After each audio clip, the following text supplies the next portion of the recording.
스루프 타임즈 2023년 6월 18일 추가 플러스 방송을 하게 됐습니다. 뭐 정리해 놓은 게 좀 있어 가지고 좀 더 추가 방송을 하게 됐습니다. 구독, 좋아요는 제게 큰 힘이 되겠고요. 1.25 배속이나 1.5 배속을 보시기 바랍니다. 세계화, 글로벌리제이션에 대한 공부를 좀 제가 스스로 해보기로 하겠습니다. 이 자료를 제공해 주시는 저희 스터디 그룹의 리더에게 감사함을 일단 표하겠습니다. 오늘 이것은 그 요약해서 뭐 설명드리기보다도 읽어봄으로써 제 자신이 스스로 그 학습하는 효과를 갖고자 하는 목적도 있고요. 또 우리가 상식적으로 도대체 세계화가 뭐냐, 또는 세계화가 어떻게 역사적으로 이루어졌느냐, 이런 점들을 좀 학습해 보는 것으로 해보겠습니다. 활발한 교육을 중심으로 한 인적, 물적 교류가 역사적으로나 지리적으로 익숙한 인접 국가들 간에 이루어지는 것이 통상이었습니다. 그런데 그것을 초월해 보다 광범위하게 역동적으로 확대되어 하는 과정을 세계화라 할 수 있다. 이렇게 정의를 할 수 있겠고요. 또한 이런 국제관계에서 정치적 패권을 결정하는 요소로는 교역로, 자원, 자원에는 곡물, 원재료, 에너지원, 상품의 생산, 유통 및 소비, 금융 등의 경제적 요소의 확보와 이의 안정적인 경영과 유지를 뒷받침하는 정치 외교력과 군사력이라고 할 수 있다. 그러니까 강대국이 세계화를 할 수 있다. 저는 이렇게 이제 이해를 하고요. 실크 로드라가 그것이 세계화인데 실질적으로 인류 역사에서 이 세계화를 최초로 이룬 거는 결국은 몽골 제국이 가장 컸었다. 13세기 초반 징기스칸의 몽골 제국은 이전까지 지역 세력들에 의해 분점되어 있던 실크로드 육상 교역로 전체를 장악한 후 정치적 군사적으로 안정된 교역을 뒷받침함으로써 즉 동아시아로부터 중동을 거쳐 동유럽까지 유라시아의 패권을 장악하면서 세계화했다고 볼 수 있습니다. 제국주의 시대의 수직적 세계화가 또 있었는데 이것은 해상 군사력을 동원해 배타적인 교역을 추구한 구시대의 세계화다. 이렇게 얘기할 수 있겠고요. 최종 패권국은 나중에 영국 팍스 브리타니카 또는 피스 바이 그리트 브리튼 이렇게 이제 표현들을 하는 세계화가 이루어졌었죠. 그래서 15세기에서 17세기 대항해 시대 때 유럽 주변부의 포르투갈, 스페인, 네덜란드, 영국이 차례로 공적 및 사적 군사력을 앞세워 동아시아까지 해상 교역로를 장악하면서 경제적 패권과 함께 정치적 패권도 장악했다. 카라비안 해적 뭐 이런 것도 다 거기서 이제 나온 거라고 봅니다. 두 번째로 18세기에서 1차 세계대전 사이 직전까지 식민지 쟁탈의 각 축속의 이해에 따라 합정 연행하던 유럽 열강들이 각국이 해상 교역로를 통해 자국 식민지들과 형성했던 세계화 이런 그 상황이 있었는데 1차 대전 종전 후 1918년 미국 대통령 우드로우 윌슨이 선언한 민족 자결주의는 식민지 해방과 수직적 세계화 정원의 계기가 됐다. 사실 이런 민족 자결주의가 좀 나오기 시작했던 거죠. 윌슨은 프리스턴대 교수이던 1908년 정치학 및 국제법 박사과정에 입학한 이승만의 지도 교수였습니다. 그런 역량을 이승만 박사가 공부를 했다 그런 얘기죠. 미국에서. 그래서 세계와 그 두 번째 그 페이지로서 2차 대전 후 수평적 세계화가 이루어졌는데 신흥 패권국인 미국이 주도하는 항행의 자유와 프리 앤드 오픈 트레이드에 의한 세계화다. 이렇게 이제 정의를 할 수 있겠고요. 그것은 뭐 많이 상식적으로 알고 있는 겁니다. 브레튼 우주 체계를 그 44년 미국 뉴햄프셔주 브레튼 우주에서 열린 미국 주도의 연합국 통화금융회의에서 합의한 국제통화 제도를 얘기하게 되겠습니다. 여기에서 금태한 제도를 기반으로 해가지고, 그러나 닉슨에 의해서 75년도에 폐지가 됐죠. 달러의 기축 통화화와 IMF, 그 다음에 IBRD가 이제 그 설립을 공식화했고, 이 체제에 따라 47년에 다자간 교육에서 가장 중요한 무조건 최애국 대우 공여 원칙의 비차별성을 강조하는 관세 무역 일반 협정 가트라고, 지금까지도 우리가 그 상식적으로 알고 있는 이 체계가 그때 그 체결이 된 것입니다. 그래서 미국은 자기가 자기네 자국 시장을 개방하고 해상 교역로에서 항해의 자유를 보장하는 거죠. 팍스 아메리카나라고, 이로써 제1세계의 프리 오픈 트레이드 세계화가 진전이 됐다. 이렇게 이제 정리를 할 수 있겠습니다. 두 번째로 WTO 세계무역기구 체제가 형성이 됐는데, 가트는 이후 수차례 개정 협의를 거쳐서 94년 우루과이 라운드를 끝으로 WTO로 확대 개편됐다. 91년 소련 해체로 냉전이 끝난 후 95년 EU 회원국이 된 동유럽 국가들, 또 2001년 중국과 대만, 2011년 러시아가 가입함으로써 전 세계를 아우르는 세계화가 진전됐습니다. 이는 최저 비용을 추구하는 개별 기업의 판단에 따른 기업 자율적인 세계화다, 이렇게 정의를 하고 있네요. 미국, 일본, 독일 등 선진국의 제조업은 주로 저임금 인구 대국이며 국가의 통제력이 강한 중국으로 오프쇼어링이 되면서 선진국 제조업은 공동화되는 동시에 중국은 세계의 공장이 됐습니다. 그 규모면으로서 볼 때는 우리나라 경제 규모로는 따라갈 수 없는 그런 세계화된 공장을 중국이 이뤄낸 거죠. 서방이 저가의 중국 상품을 풍족하게 누리는 사이에 경제력이 커진 중국은 돈을 벌어가지고 군사력을 증강하면서 세계 패권에 대한 야심을 드러내기 시작했습니다. 그것이 1대1로로 나타난 거죠. 이거에 직면해 가지고 지금 진행 중인 게 미중 패권 전쟁이라고 할 수 있겠습니다.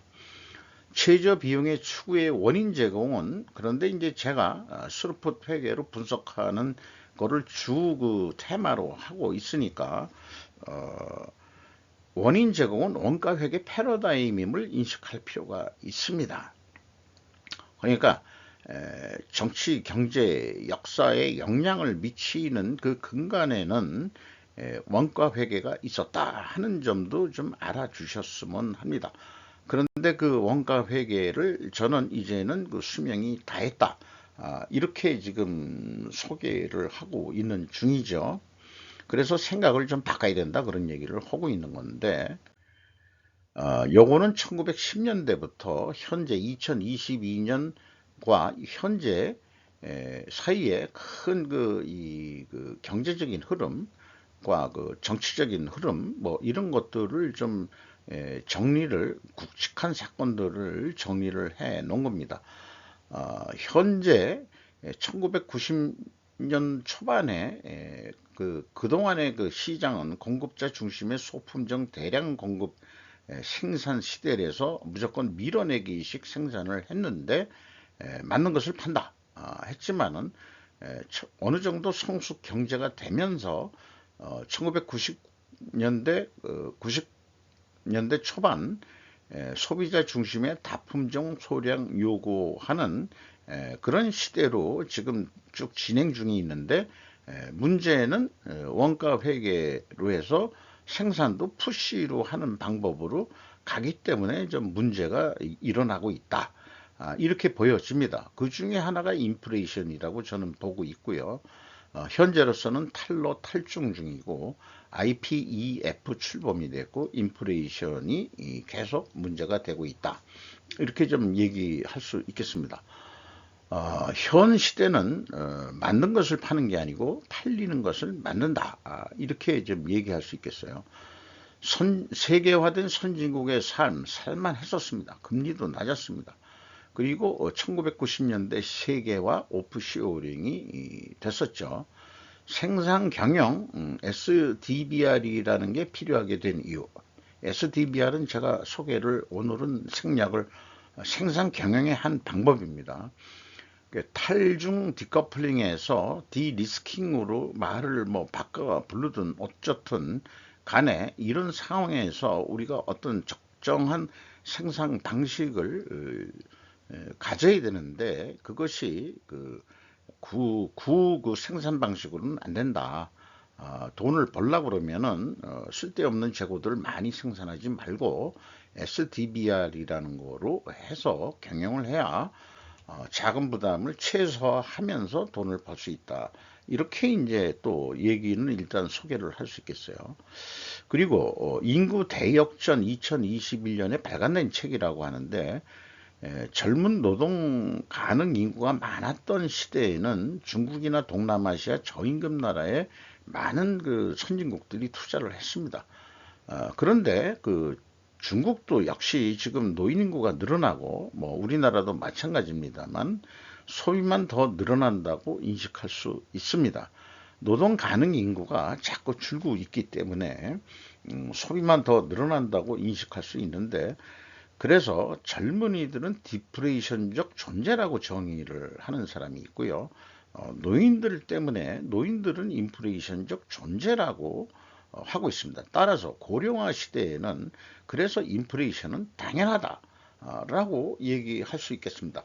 여러 가지 원인 대책이 있지만은 인구로 풀이한 이 책이 조금 우리가 쉽게 인식을 좀 할 수 있는 거 아니겠느냐 이런 생각도 좀 해보게 되네요.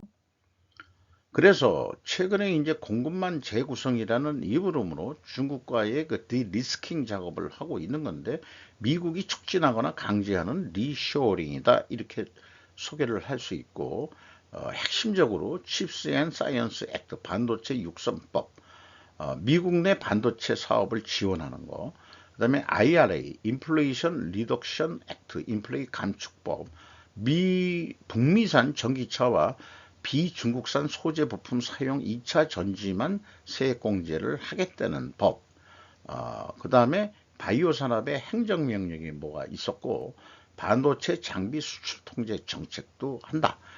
중국의 이 반도체 장비 수출을 하면 안 된다. 이런 것도 지금 중국한테 제재를 가하고 있는 중이죠. 본격적으로 2022년 11월 현재 시행 중인데 즉각적인 공급망 재구성이 불가피해서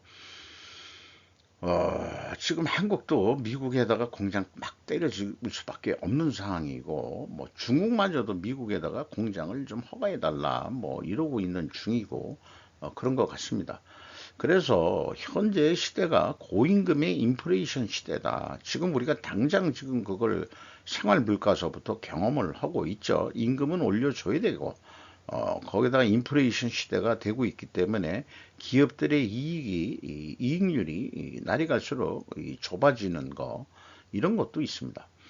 과거 인도나 그 인도네시아의 문제는 중국보다도 불리했던 게 이게 이 지역마다 이 인도 내 여러 이 신분 계급 제도에다가 또 다인종이 살다 보니까 중앙 정부로서 관리하기가 매우 쉽지 않았다는 문제가 있기 때문에 미국이 중국을 선택한 것은 소련을 견제하기 위해서도 그랬었는지 모르지만은 거꾸로 중앙 통제 국가가 그 미국하고 교육만 하면 그 싼 인건비를 이용할 수 있겠다. 이런 거. 뭐 키신저가 지금 올해 100세지만은 지대한 영향을 미쳐서 이렇게 이 전 세계가 움직였던 거죠. 그런데 이제 현재로서 하나의 그 사례를 보면은 세상이 좀 험악해졌잖아요. 그러니까 이제 중국이 자기네들이 좀 겸손하고 우리는 2인자 되고도 쉽지 않다. 근데 어떻게 지금 당신네들이 미국이 그 수입품을 좀 더 덜 가져가든지 아니면 자기 중국이 달러를 벌었으면 그거를 갖다가 1대1로라든지 국방력이라든지 그 군사력에 그냥 왕창 투자하지 않고 글쎄 그거를 건전하게 그 미국의 채권을 또 사준다든지 뭐 여러 가지가 있었겠습니다만 그 이 시진핑의 그 야망, 욕망이 1대1로로 나오면서 지속적으로 부동산 투자 뭐 그 결국 그 1대1로가 부동산 투자나 마찬가지거든요.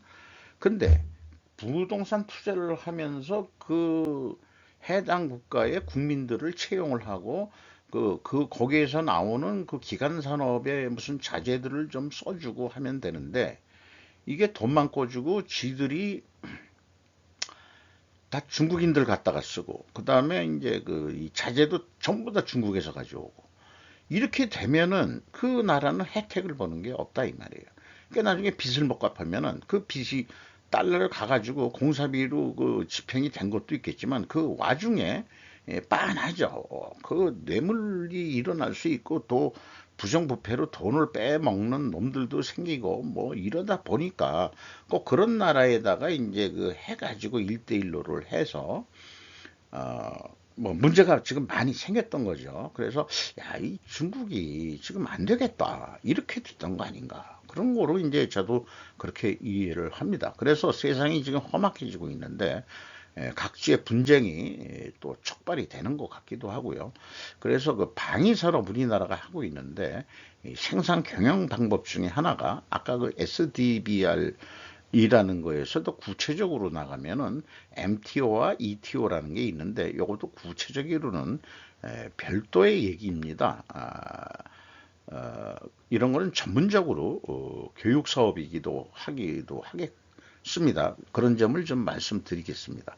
이렇게 세계화 1단계, 2단계에 대해서 하고 현재까지 상황을 정리를 해보면서 인식을 새롭게 해보는 시간을 가져봤습니다. 그래서 자, 블링컨이 지금 이 중국에 17일 날 도착을 했다고 그러는데 뭐 중국 그 관료들하고 어떤 회의를 할지는 모르겠습니다만은 가기 전에 직접 만난 건 아니고 이건 전에 워싱턴에 박진 장관이 찾아가서 만났을 때 얘기고 사진은 전화상으로 한중 관계 성숙한 노력을 지지하겠다. 지금 한중 관계가 지금 격화되고 있으니까 적대화돼 가고 있는 과정이니까 그래서 6월 17일 보도 내용인데 국내 뉴스에도 보도가 됐죠. 그래서 블링컨 미국 국무장관은 중국과 건강하고 성숙한 협력 관계를 발전시키려는 한국의 노력을 지지한다고 토요일에 한국 외교가 발표했다. 겉으로는 그렇게들 얘기했는데 지금 상황이 뭐 국내적으로나 지금 말씀이 아니죠. 뭐 그런 내용들을 좀 얘기를 했습니다. 그리고 그 국무장관으로는 5년 만에 이제 처음으로 중국을 방문하는 거다. 이런 것도 좀 얘기했고, 미국과 중국이 서로를 다루는 방식에 어떤 돌파구를 좀 마련해야 되지 않겠느냐. 풍선 스파이 사건부터 해가지고 2월 달에 가려다가 이제 이 중단됐던 거를 이번에 가게 된 것 같은데 그래서 브링컨은 금요일에 이번 여행이 개방적이고 강력한 대화 확립하는 것을 목표로 하고 있다. 참 추상적인들만 말씀을 해가지고 도대체 어떤 중국하고 어떻게 하겠다는 얘기냐. 요거 이제 또 발표가 어떻게 뉴스가 나올지 모르지만 매우 궁금하긴 합니다. 그래서 이거는 이제 중국에 가기 전에 그래도 우리 동맹인 한국한테 최근에 이 한중 외교 관계가 불협화음으로 지금 있으니까 자관 한국도 잘해보려고 하는 거에 지지를 보낸다 하는 그런 우리는 한국 편이에요. 요 얘기 하고서 이제 중국 간 것 같아요. 걱정하지 마세요. 우리는 한국 편입니다. 요 얘기하고 가는 거예요. 브링컨은 미중 긴장을 시키기 위해 위험한 임무를 띠고 베이징에 도착. 위험한 임무. 요즘 위험이라는 얘기가 많이 나오네요. 코리아 타임즈 6월 18일 일요일 오늘 뉴스죠. 요거는 뭐 그냥 굵은 글씨만 소개해도 될 것 같아요. 중국과의 경쟁이 갈등으로 번지지 않도록 하고 싶다고 기자들한테 얘기를 했다. 근데 시 주석은 브링컨이 오기 전에 아이고 빌 게이츠를 왜 거기 빌 게이츠가 또 왜 갔지?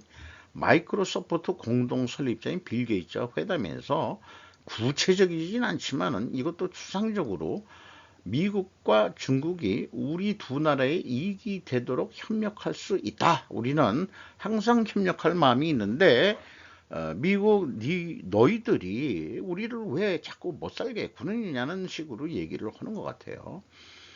그래서 합법적인 차이에 대해 이야기를 할 것이지만 어떻게 지낼 것인지 참 이런 이제 그 말미를 두면서 얘기를 하고 있고 중국 입장에서는 중국의 핵심 관심사를 미국이 존중할 것을 촉구하고 중국의 내정 간섭을 중단하고 이 내정 간섭은 신장 위구르 자치주의 그 인권 탄압이라든지 뭐 이런 것들이 많죠. 티벳도 포함해 가지고 그래서 중국의 주권을 훼손하는 것을 중단한 것을 촉구했다고 밝힌 바 있다.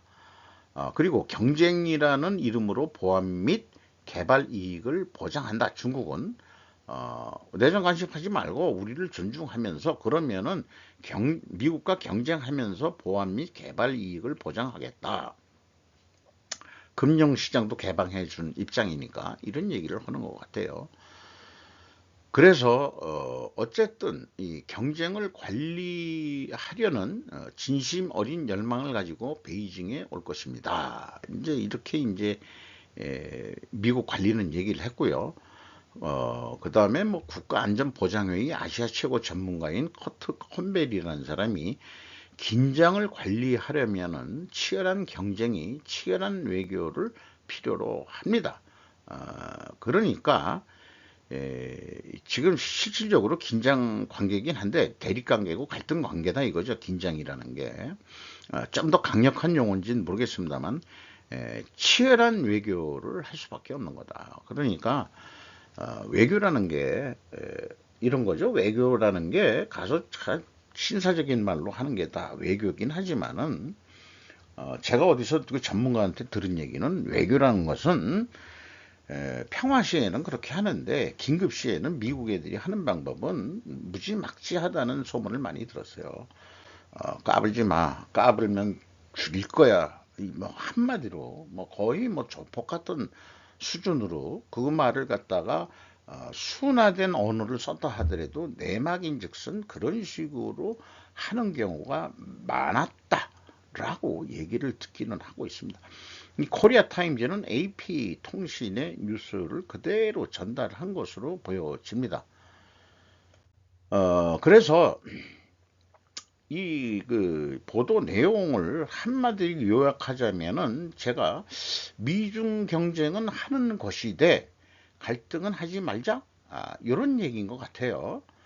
너희들하고 미국하고 중국은 경쟁하긴 경쟁하는 건데 갈등할 필요는 없지 않느냐. 금융시장도 개방시켜 놓았으면서 혹은 날 니들이 중국이 먼저 스파이 짓을 했으니까 뭐 이런 걸 내세우면서 요거는 완전히 이제 저의 그 상상인데 브링컨이 이제 여기 이제 그 외교부 그 북미 대한국 국장이라고 되어 있어요. 이게 처음 보는 얼굴인데 서로들 심각한 얼굴이에요. 서로들 지금 심각한 얼굴인데 한국이 중국의 속국이라고 생각하는 것은 시대착오적인 태도요.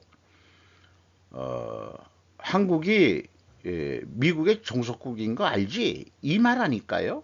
어, 이런 생각을 가지고 있지 않을까. 뭐 어차피 힘이 약한 입장에선 종속이라는 게 자주 얘기하는데 자주권 뭐 이런 얘기하는데 현실적으로 힘이 약하면은 뭐 그 종속됐다는 거 기분 나쁠 거 없습니다.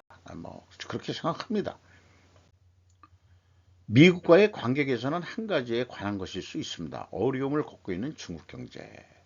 자, 이런 상황에서 지금 중국 경제가 안 좋다 그러는데, 제가 어떻게 보면은 이거는 그 NBC 그 뉴스인데요.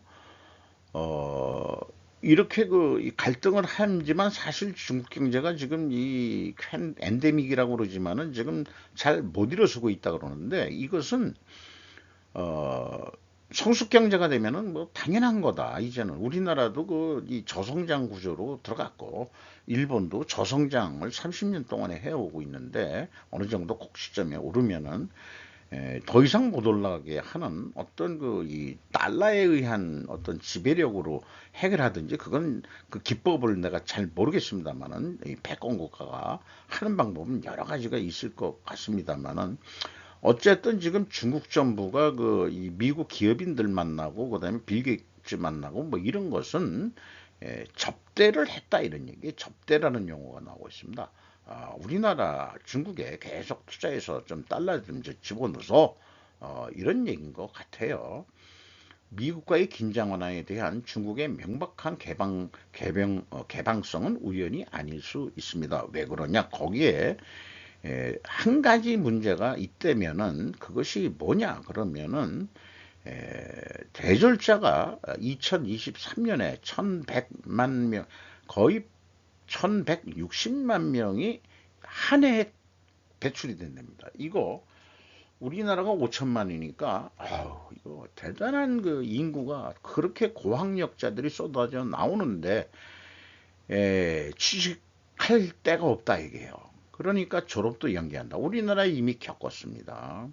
그러니까 일본이 먼저 겪었고, 그 다음에 한국이 겪었고, 지금도 진행 중이고, 그 다음에 이 중국도 부모들이 고생해서 대학교까지 다 갔는데, 그러면 공장 들어갈 거냐? 그러면은 공장 못 들어가면 도심에서 화이트 칼라로 살아야 되는데, 그래야 시집장가도 가고 그러는데, 누가 공장 블루칼라한테 대졸 여성들이나 도시에 있는 이쁜 여자애들이 결혼을 하겠느냐. 그러니까 중국도 노총각들 많아지고 장가도 못 가고, 이게 뭐 중국이나 우리나라 공산국가나 자본주의 국가나 국가자본주의죠. 중국은 정치 체제가 이제 공산주의라는 얘기지, 경제적으로는 국가자본주의 성격인 건데, 이게 남일이 아니에요. 남일이 아니고, 중국도 니들도 그러니까 저성장으로 갈 수밖에 없다. 그러니까 그냥 까부지 말고 어떻게 해서든지 생존하려고, 중국도 이번에 브링컨이 갔으니까 잘해보자. 경쟁은 하는데 이렇게 좀 결론을 내야 되지 않을까 싶어요. 그냥 일반 개인으로 생각할 때 그런 생각이 들어갑니다. 그래서 트위터에 나와 있는 사진을 보면 졸업생들이 취직도 안 되고 하니까 퍼포먼스를 그냥 이렇게 누워버리는 거. 셔릴랜드, 세카스틱 그레듀에이션, 여기 그레듀에이션이란 게 졸업 아니에요. 슈츠 인 차이나. 잠깐 졸업식 사진을 찍는데 이런 식으로 이제 이 상징을 하고 있다. 들어 누워서 아무것도 쭉 뻗어 있는 거, 이런 퍼포먼스들을 졸업생들이 하고 있다 하는 얘기들을 하고 있습니다. 참 어떨 땐 믿기도 하지만은 중국인 전체로 볼 때는 참 또 안쓰러운 면도 생각이 나네요.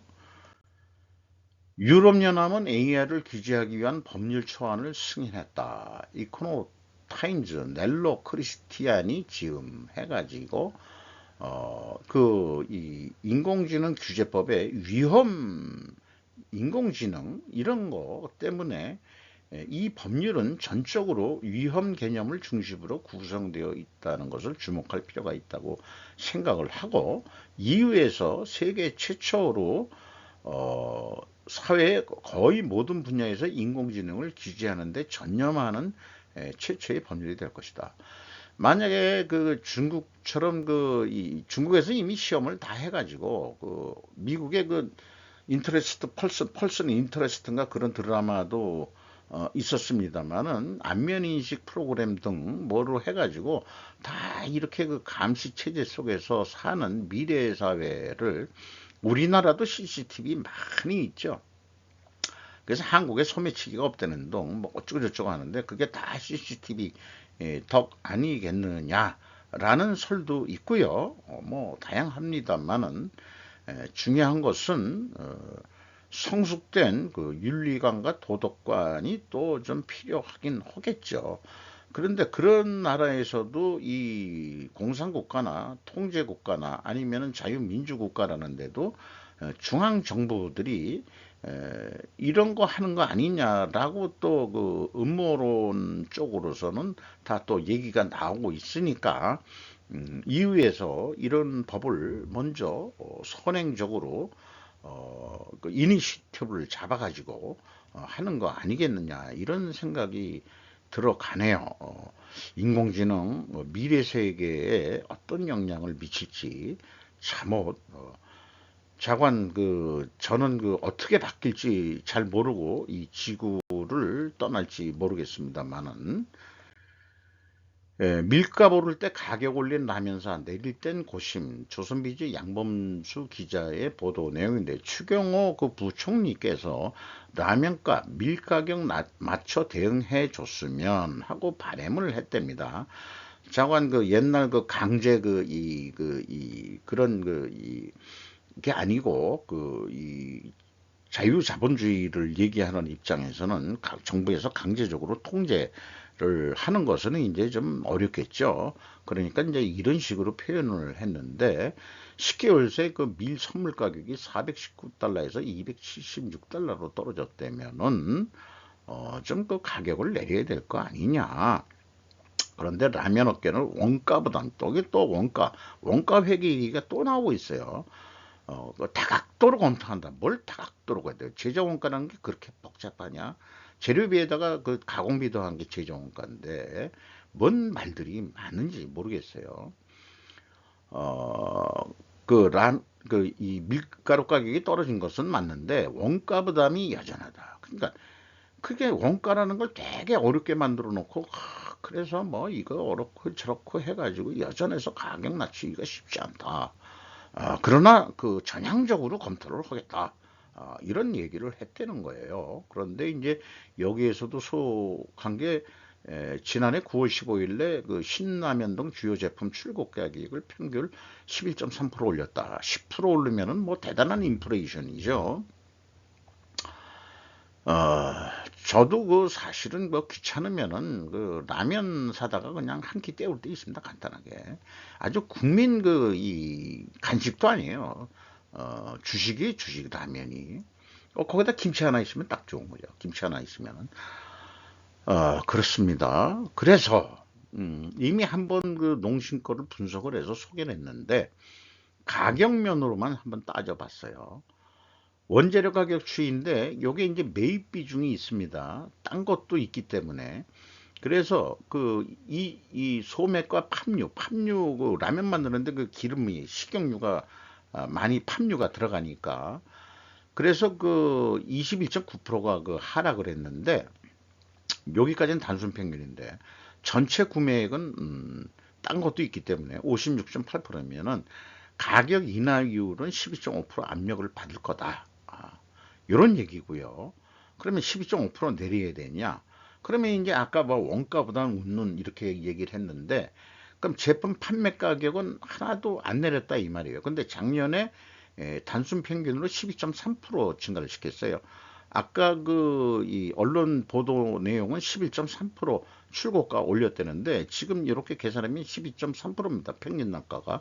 가중 평균이 11.3%인지는 모르겠습니다만 요게 품목마다 제가 매출 비중을 알 수가 없으니까 그냥 이렇게 12.3% 작년에 올렸었다 이런 얘기죠. 그래서 러프하게나마 원재료 가중 평균이 12.5% 올랐는데 요거만큼 내리라 그러면 또 안 되죠. 왜냐하면 제조 원가의 재료 비율이 75%입니다. 그러면은 압박률이 9.3% 내리라는 압박을 받게 되죠. 근데 2022년도에는 11.8%가 이 가격 인상이 11.8%가 인상이 됐었어요.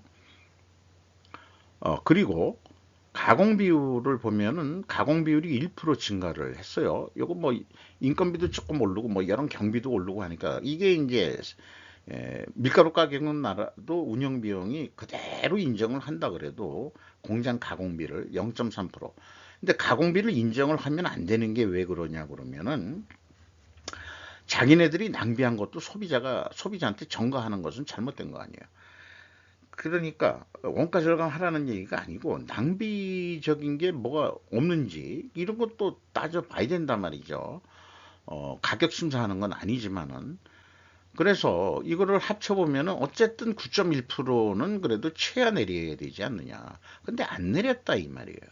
작년에는 12.3%를, 자, 12.3%를 요거는 저기 작년에는 20.8%, 20.8%가 올렸는데 12.3%뿐이 못 올렸으니까 요것도 비율 아까 75% 하면은 한 15%만 맥시멈 15% 정도 올려야 되는데 12.3%뿐이 못 올렸으니까 조금 못 올린 부분이 있다 지금 그렇게 주장하는 거예요 지금 농심이.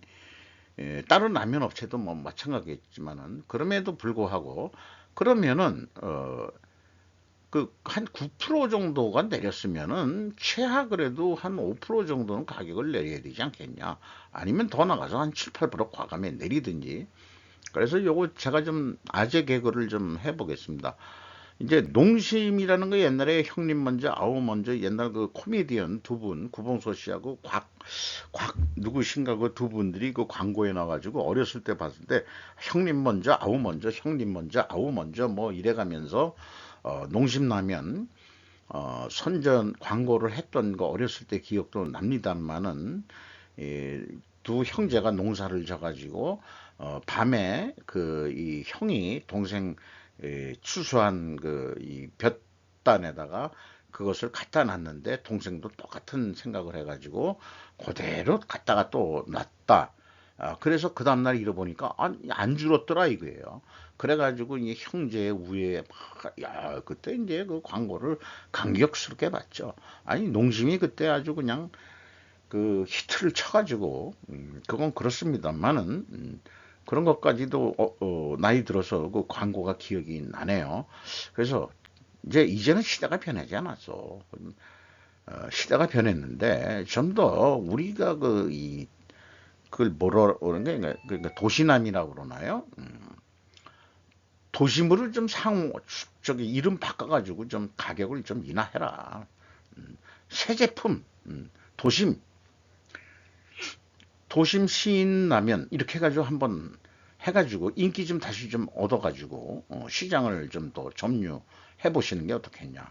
가격을 그러니까 중소기업을 해서 원재료 연동제 뭐 운운을 했는데 법을 아무리 강화한다 그래도 그건 중소기업 납품 단가를 얘기하는 거고 이런 거 대기업 이런 데에서는 또 그게 법이 해당이 안 되는 모양이에요.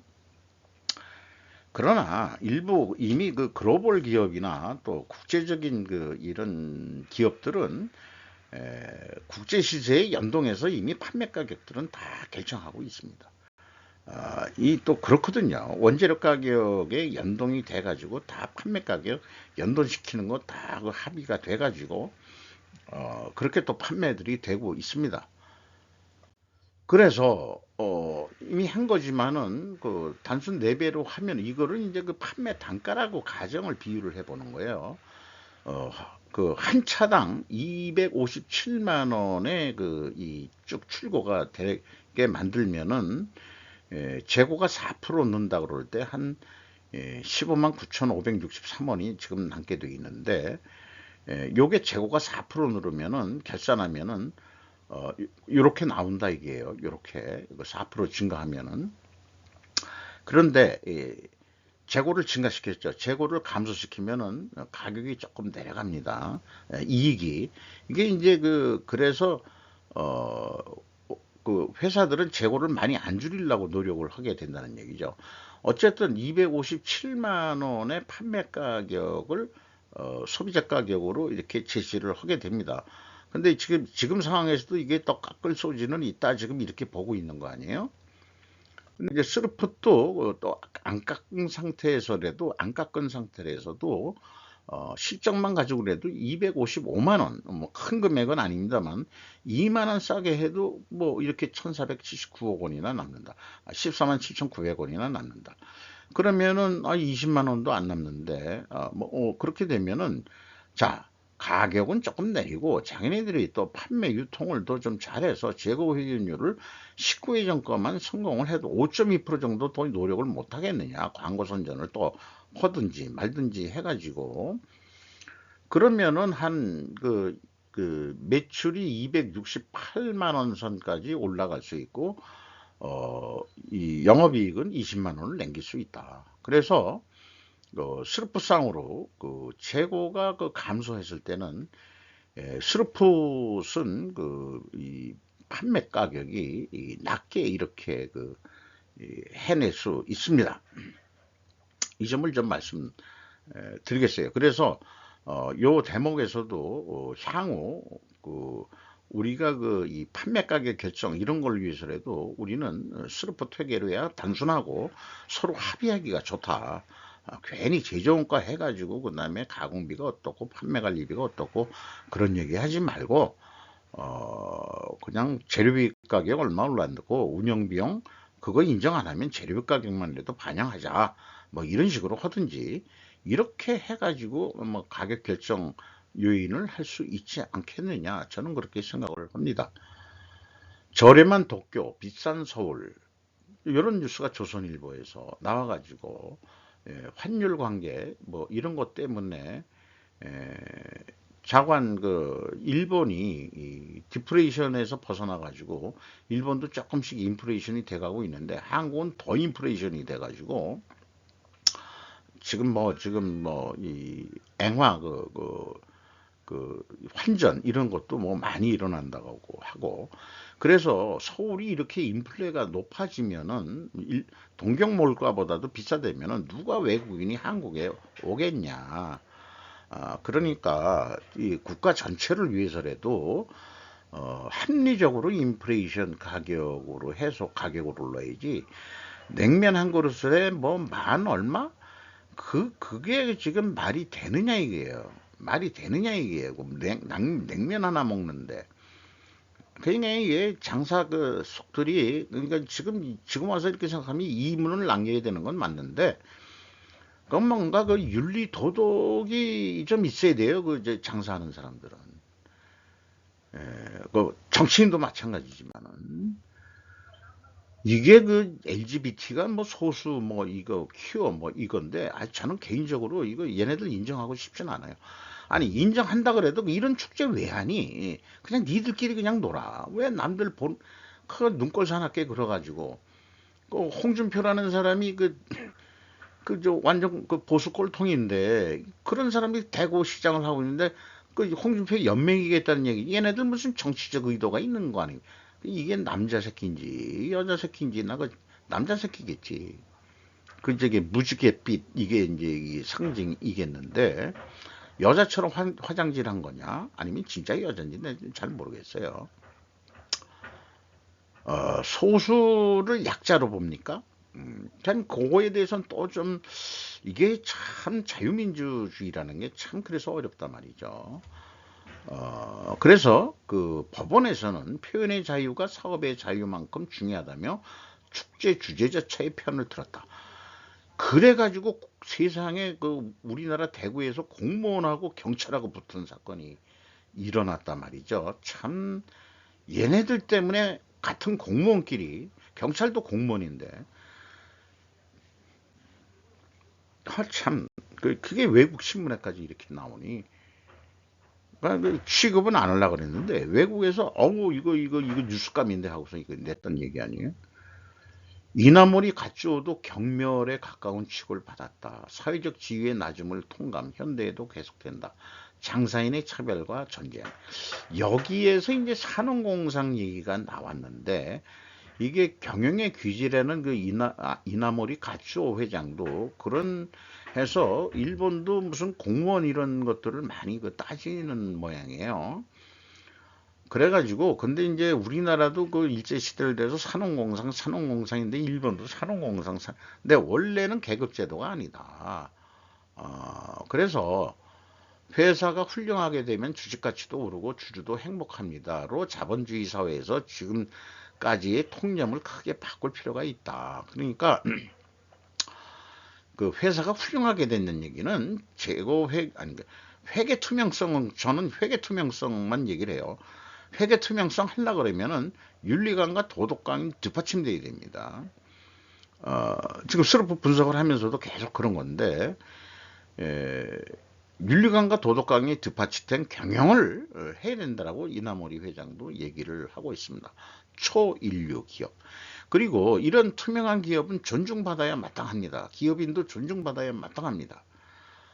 그 정치인들이 오히려 더 부패했을 수 있습니다. 이 기업가보다 현재는 그런 사람 눈에 지금 많이 뜨이죠. 누구라고 얘기는 안 하겠지만은 윤리관과 도덕관에 뒤받침된 경영.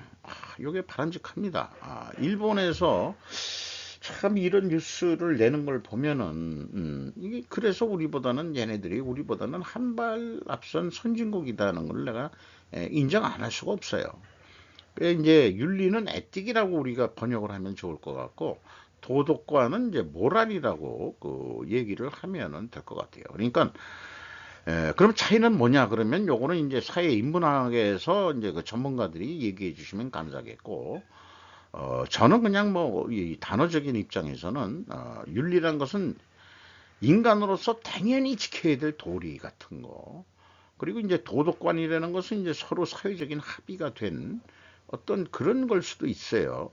이게 그러니까 윤리라는 것은 어떻게 생각하면은 그 인간이라는 탈을 썼다면은 인간이라면은 그 아주 그냥 절대 의무적인 그런 거가 윤리 아니겠냐. 도덕관이라는 것은 사회와 그 다음에 이제 그 시대 변화에 따라서 합의에 의해서 이렇게 그 되는 거니까 뭐 그러나 뭐 저는 굳이 그 차이를 두고 싶지는 않습니다. 그러니까 솔직하고 그다음에 이제 투명하게 하면은 그게 윤리 도덕이지 뭔가 있겠냐. 그 우리나라 지금 교육에 그 이 윤리 도덕 그 교과목이 있나요? 그거 아마 없었을 겁니다. 역사 교육 이거 있는지도 모르겠습니다만은 그런 것도 문제죠. 자, 이상 좀 오늘은 좀 길어졌습니다. 두 번째 판이 마치도록 하겠습니다. 감사합니다.